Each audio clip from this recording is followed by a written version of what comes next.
Avec Antoine Fenot ce soir. Bonsoir. Bonsoir Audrey. Et on va aller au Sénégal après les violences qui ont fait suite à la condamnation d'Ousmane Sonko à 2 ans de prison récemment. Les autorités ont dénoncé la présence d'individus armés dans les manifestations et cela vidéo à l'appui. Absolument, le ministère de l'Intérieur sénégalais qui a tenu une conférence de presse, c'était le 4 juin dernier, et que nos confrères de CNews, vous voyez, ont relayé sur leur site internet une longue conférence de presse, donc avec une interview et surtout la diffusion, c'est ça qui va nous intéresser, de 3 courtes vidéos censées montrer, selon les autorités sénégalaises, des manifestants violents et armés qui donc tiraient au milieu des rues, et ça donc avec la diffusion de 3 courts extraits de vidéos. Tout ça a été, vous le voyez ici, diffusé. Je vous montre un extrait de la conférence de presse, notamment cette première vidéo qui va nous intéresser. Cet homme-là porte un maillot rouge, et c'est ça aussi qui va donc nous intéresser, car ces vidéos plutôt, pour être tout à fait exact, ces vidéos, il y en a 3, on les a retrouvées, nous, ici, à Info Intox, et il faut bien dire qu'elles ne collent pas vraiment avec la version des autorités sénégalaises. Tout d'abord, la toute première vidéo que je vous évoquais, celle d'un homme avec un t-shirt rouge, un maillot de football, très vraisemblablement, qui tire donc au fusil d'assaut en pleine rue. Cette vidéo, on l'a retrouvée, nous, ici, sur Facebook. Elle est extraite d'un compte Snapchat, vous le voyez juste ici.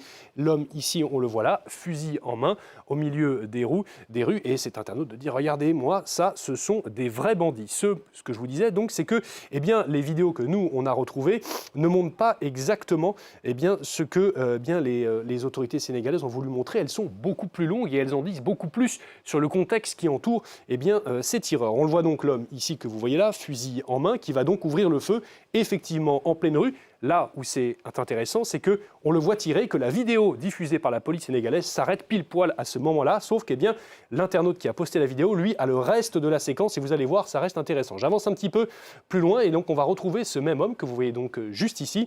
On le voit là, et il va être un peu plus loin, embarqué au milieu, vous le voyez juste ici, il est là, dans un pick-up que vous voyez ici, et à l'abord de ce pick-up, il y a 4 hommes avec des tenues, vraisemblablement des tenues anti-émeute, avec inscrit police sur leur dos.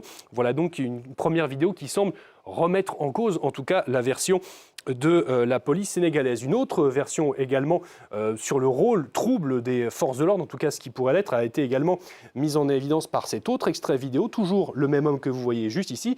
Je vais accélérer un petit peu la vidéo, et ce qui est intéressant, c'est qu'on va voir au moment où l'homme tire, un petit peu plus loin, le même pick-up que je viens de vous montrer, avec une absence totale de réaction des hommes qui se trouvent à l'intérieur. Alors on ne sait, vraisemblablement, en tout cas c'est ce que nous montre la vidéo, il s'agirait de membres des forces de l'ordre avec l'inscription police, que je vous expliquais en tout cas, qu'on pouvait lire sur leur uniforme. Et ces 4 hommes que l'on trouve dans ce pick-up là n'ont absolument pas réagi au tir de l'homme en pleine rue. Voilà donc pour cette première vidéo. Audrey. Et les incohérences ne s'arrêtent pas là. Absolument, avec notamment une autre vidéo qui a été diffusée par la police sénégalaise lors de cette conférence de presse. Une autre vidéo que je vous montre juste ici, c'est celle-ci. Là, je vous montre encore un extrait de la conférence de presse, celle d'un homme que l'on voit pistolet en main, lui aussi tiré en pleine rue. Une vidéo, là encore, également plutôt tronquée, comme nous avons pu nous le confirmer. Nous avons également pu retrouver cette vidéo sur un compte Facebook. Vous la voyez juste ici. On retrouve le même homme avec ce bandana blanc et donc ce pistolet en main. Et donc,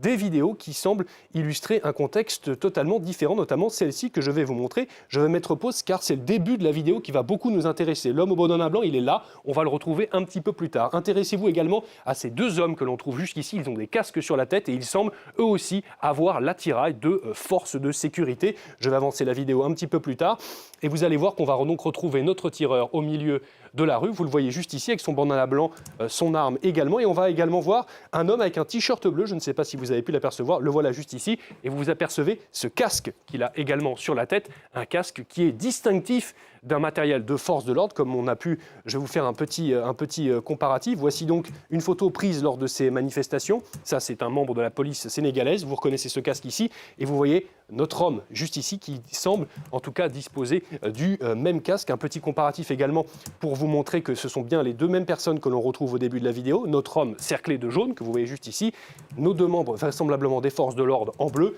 et effectivement ce même homme au bandana blanc que l'on retrouve donc jusqu'ici. Voilà donc 2 vidéos qui semblent en tout cas mettre à mal les explications des forces de l'ordre sénégalaises. Et comment elles se justifient, les autorités sénégalaises? Alors les forces de l'ordre sénégalaises, dans cette conférence, nous avons pu les contacter, nous avons pu ici à Info Intox parler parler à Mahamka, qui est donc le porte-parole du ministère de l'Intérieur sénégalais, qui nous dit, eh bien, tout simplement, ce que dit la police, pour lui, c'est à valeur de vérité. Il nous l'a dit exactement, il nous l'a dit, c'est la police qui le dit, c'est donc la vérité. Concernant la petite séquence que je viens de vous montrer avec ces hommes qui portent des costumes de force de l'ordre, et il nous a dit, eh bien, ce n'est pas parce qu'on a vu des gens en uniforme dans ces vidéos que ce sont des membres de la police, c'est quelque chose qu'on a déjà vu au Sénégal. En tout cas, ce n'étaient pas des policiers. Oui, mais voilà. Comment expliquer à ce moment-là, ma chère Audrey, que eh bien, ces hommes-là, qui ne sont soi-disant pas des forces de l'ordre, se retrouvent avec un lanceur de balles de défense. Un lanceur de balles de défense n'est pas quelque chose que l'on trouve sous le sabot d'un cheval, si vous me parlez l'expression. Ce sont des armes réservées uniquement aux forces de l'ordre. Ce modèle-là, nous ici à Info Intox, on a pu le retrouver. Vous avez vu les 2 extraits des vidéos que je vous ai montrés. C'est un lanceur de balles de défense de type Cougar, produit par une société française qui s'appelle Alcetex. Voici donc la même arme que vous retrouvez juste ici. Alors là, en revanche, ce que l'on ne sait pas, c'est bien qui sont ces hommes que l'on a vus sur ces vidéos. Certains évoquent le nervi. Des nervis, ce sont eh bien, des hommes armés par les partis politiques eh bien, pour terroriser les manifestants lors de ces manifestations. Nous, en tout cas, on n'a pas pu faire de lien exact entre les forces de l'ordre et ces hommes armés dans les rues, mais en tout cas, le doute subsiste. Mais il y a une chose est certaine, c'est que la version du ministère de l'Intérieur sénégalais, elle, ne tient pas la route, vous l'avez compris. Merci beaucoup, Antoine.